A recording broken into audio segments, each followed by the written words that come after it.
ایک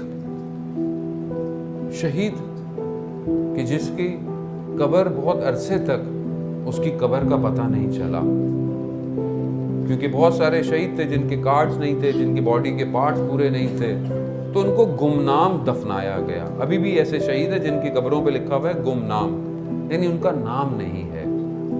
تو اس طرح ایک ماں تھی، اس کا بیٹا بہت عرصے تک، کئی سال تک اسے پتہ ہی نہیں چلا اس کا بیٹا کہاں ہے، اس کی قبر کہاں ہے۔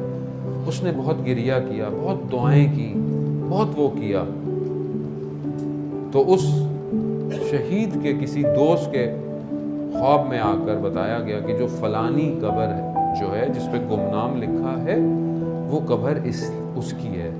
پھر انہوں نے DNA ٹیسٹ کیا ماں کے ساتھ، تو کہا کہ ہاں وہی قبر ہے۔ اب اس کی قبر کے اوپر جو گمنام لکھا تھا اس کو رب کر اس کے اوپر اس کا نام لکھ دیا۔ کچھ دن بعد وہ شہید اپنی ماں کے خواب میں آیا اور ماں کو کہتا ہے، ماں یہ آپ نے کیا کیا؟ کیوں اتنی دعائیں کی؟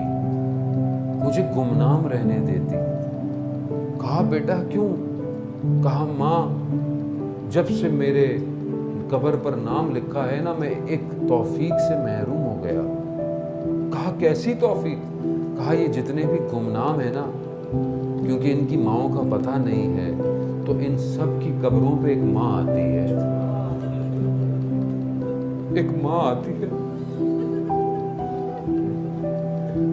اور جب سے میری قبر پہ نام لکھا ہے نا تو وہ نہیں آتی میری قبر میں۔ ماں یہ کیا کیا؟